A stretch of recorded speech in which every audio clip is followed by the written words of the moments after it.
नमस्कार। BS science classes के YouTube channel में मैं भवानी सिंह राजावत आप सभी का हार्दिक अभिनंदन स्वागत करता हूँ। मेरा आज का वीडियो कक्षा 10 के भैयाओं के विज्ञान विषय से संबंधित है। आज का वीडियो जो है उसको देखने के पश्चात आप एक नई जानकारी प्राप्त करेंगे और वो नई जानकारी होगी सूचक से संबंधित, क्योंकि ये टर्म सूचक या इंडिकेटर ये टर्म आप लोगों के लिए नई है, क्योंकि इससे पूर्व आप कुछ ही भैया इसके बारे में ज़्यादा जानकारी रखते हैं। तो आज हम इस वीडियो के माध्यम से आपको इसकी जानकारी दे रहे हैं। उम्मीद है वीडियो देखने के बाद आपको निश्चित रूप से लाभ मिलेगा, और यदि आपको ये वीडियो मेरा पसंद आता है तो इसको आप अवश्य लाइक और सब्सक्राइब करना ना भूलें, ताकि आने वाले वीडियो भी आपको तुरंत मिलते रहें। सूचक क्या होता है? सबसे पहले हम सूचक को देखेंगे। सूचक जो है उसको हम अंग्रेजी में इंडिकेटर कहते हैं, यानी सूचक जो होगा उसको अंग्रेजी में इंडिकेटर कहते हैं। क्योंकि इंडिकेटर आपने शब्द सुना होगा, आपकी गाड़ियों में भी इंडिकेटर लगे होते हैं जो इंडिकेशन करते हैं, सूचना देते हैं कि आपको दाएं जाना है, दायां घूमना है या बायां घूमना है। इसलिए वहाँ पर जो लाइट दाएं या बाईं तरफ घूमती है उसको हम नाम दे देते हैं इंडिकेटर। यहाँ जो सूचक प्रयुक्त किया जा रहा है वो सूचक भी आपको सूचना प्रदान कर रहा है, इसलिए उसको सूचक नाम दिया गया है। क्या है ये सूचक? इसकी जानकारी हम इस वीडियो के माध्यम से प्राप्त करना चाह रहे हैं। तो देखिए, सबसे पहले हम बात करते हैं सूचक की परिभाषा की आखिरकार सूचक क्या है। तो वे पदार्थ जो किसी विलयन में अम्ल क्षारक की उपस्थिति की सूचना देते हैं, यानी कोई विलयन जो है उसमें अम्ल या क्षारक दोनों में से कौन सा पदार्थ उपस्थित है या नहीं है, उस चीज की ये सूचना देते हैं। तो इस प्रकार की सूचना देने वाले जितने भी पदार्थ हैं उनको हम रसायन विज्ञान में सूचक के नाम से जानते हैं। तो अम्ल विलयन में अम्ल है या क्षारक है, इसकी सूचना देने वाले पदार्थ जो हैं वो पदार्थ आपके सूचक के नाम से जाने जाते हैं। इनको हम सूचक कहते हैं। अब देखिए, सूचक की जानकारी जब आपको मिल गई तब आपके मन में ये प्रश्न आ रहा होगा कि आखिरकार ये सूचक कितने प्रकार के होते हैं। तो सूचक के प्रकारों की बात अगर हम करें तो उत्पत्ति के आधार पर हम सूचकों को दो भागों में बांट सकते हैं। ये दो भाग कौन कौन से हैं? ये दो भाग हैं, पहला है प्राकृतिक सूचक और दूसरा है संश्लेषित सूचक। पहला प्राकृतिक सूचक और दूसरा है संश्लेषित सूचक। पहला है प्राकृतिक सूचक और दूसरा है संश्लेषित सूचक। हम प्राकृतिक सूचक जो है इसका अभी विस्तार से जानकारी प्राप्त कर रहे हैं, इसके बाद में हम संश्लेषित सूचक पे आएंगे।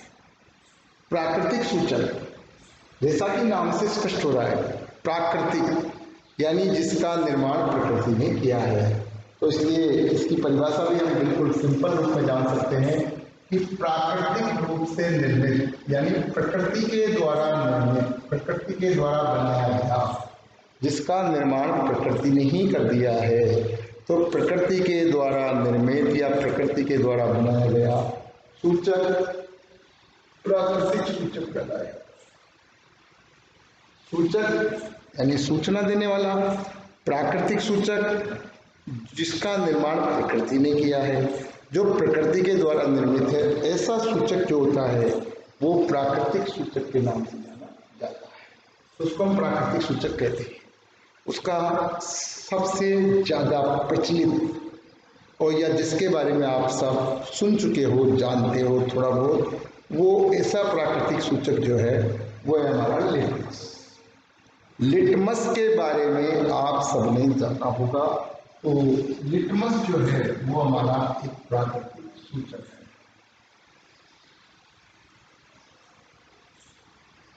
क्योंकि उस लिटमस विलियन में हम जब विशेष प्रकार का एक पत्र आता है, कागज आता है, उस कागज को डुबो देते हैं तो उससे हमारा लिटमस पत्र तैयार हो जाता है। तो लिटमस विलियन जो है वो हमारा एक प्राकृतिक सूचक है। याद रखिए, लिटमस विलियन जब उदासीन अवस्था में होता है तो वह बैंगनी रंग का होता है। क्योंकि लिटमस विलियन या लिटमस पत्र के बारे में आपने सुन रखा होगा कि अम्ल जो होता है वो नीले लिटमस को लाल कर देता है और क्षारक जो होता है वो लाल लिटमस को नीला कर देता है। लेकिन अगर मान लीजिए लिटमस विलियन उदासीन है तो लिटमस विलियन जब उदासीन होगा तो वो बैंगनी रंग का होगा। तो यहाँ ये बात ध्यान रखनी है कि उदासीन विलियन जो होगा तो उस समय लिटमस जो है उसका रंग कैसा होगा, बैंगनी। आप सबको इस बात का विशेष रूप से ध्यान रखना होगा कि उस समय लिटमस जो होगा हमारा वो बैंगनी रंग का होगा। देखिए आगे, लिटमस आखिरकार कैसे बनता है? तो देखो लिटमस है क्या? तो देखिए थैलोफाइटा समूह के थैलोफाइटा पौधों को हम अलग अलग वर्गों में बांटते हैं। तो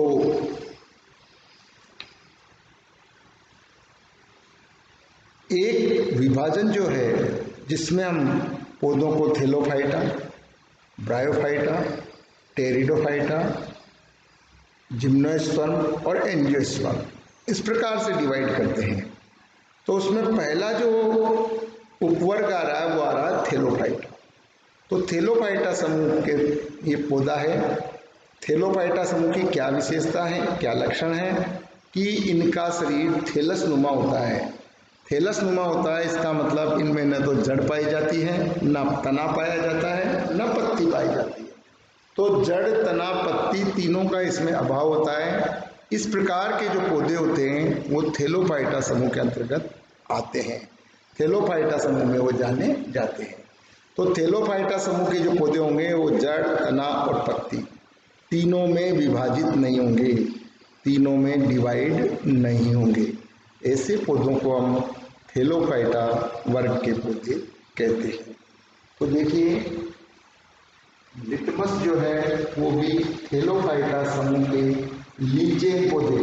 देखो थैलोफाइटा समूह जो है उसमें एक विशेष प्रकार का पौधा पाया जाता है जिसको बोलते हैं लीचेन।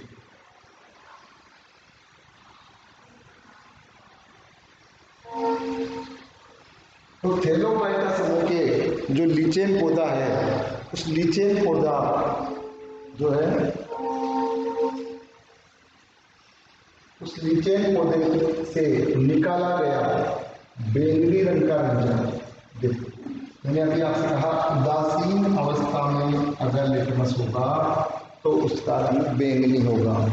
तो थैलोफाइटा समूह का जो लीचेन पौधा है उससे निकाला गया बैंगनी रंग का रंजन, यानी बैंगनी रंग का जो रंजन है जो सूचक के रूप में प्रयुक्त होता है, जो जिसका उपयोग हम सूचक के रूप में करते हैं। तो थैलोफाइटा समूह के लीचेन पौधे से निकाला गया बैंगनी रंग का रंजन जो सूचक के रूप में प्रयुक्त होता है लिटमस विलियन कहलाता है। इसको हम लिटमस विलियन कहते हैं। याद रखो कौन सा विलियन कहेंगे, लिटमस विलियन।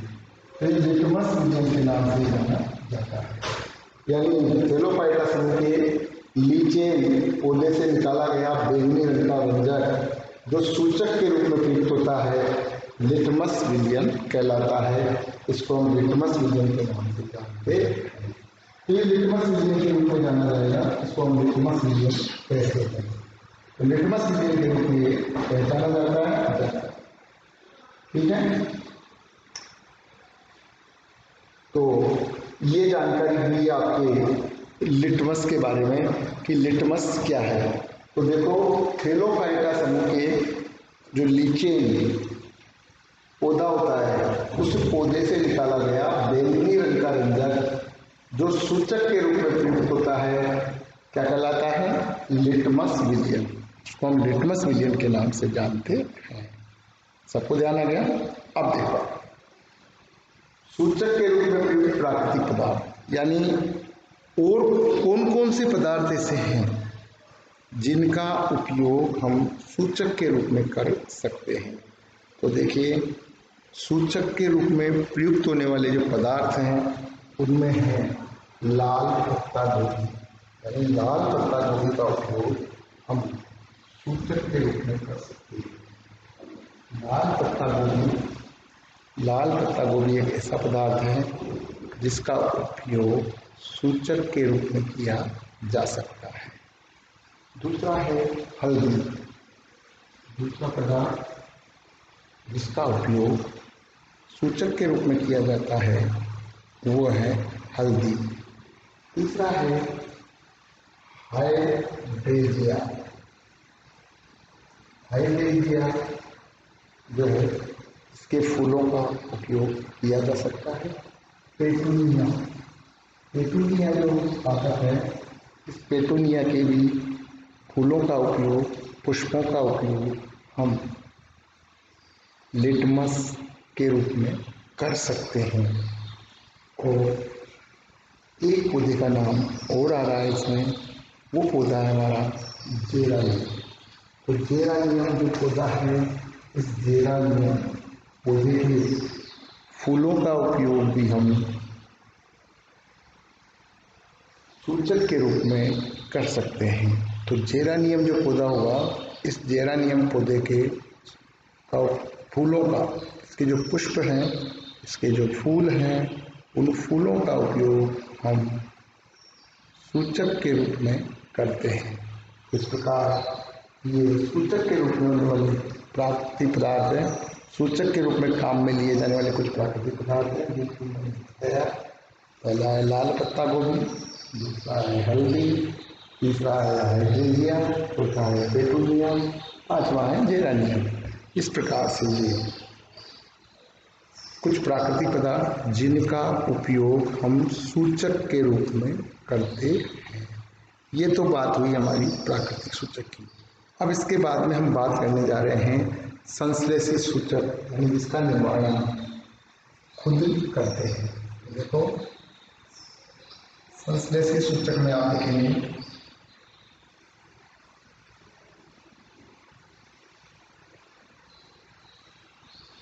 ऐसे सूचक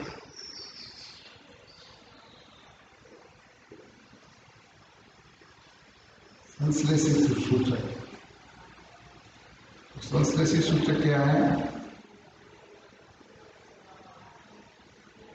ऐसे सूचक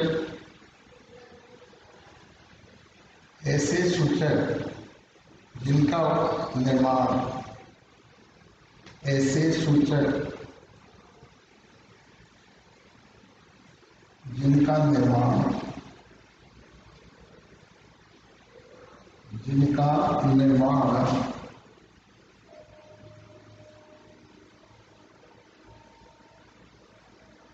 कृत्रिम विधियों से किया जाता है।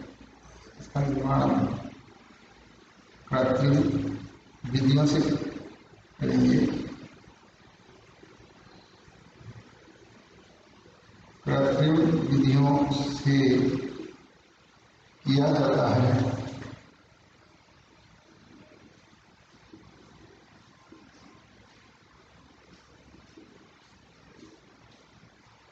इनका निर्माण कृत्रिम विधियों से किया जाता है, संश्लेषित सूचक कहलाते हैं। यानी जिसका निर्माण हम कृत्रिम विधियों से करेंगे वो संश्लेषित सूचक कहलाता है।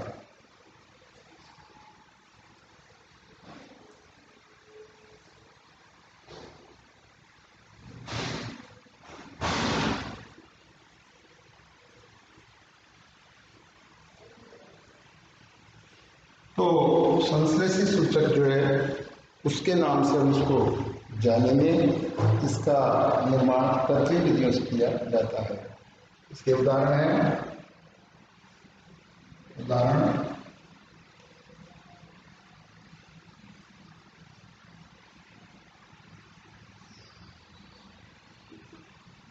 Methyl orange,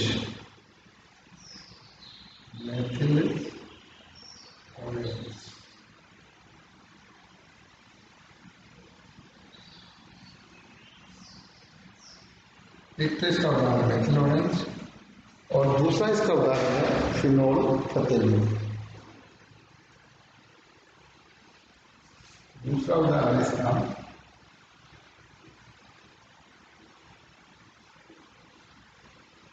phenol फतेलिन।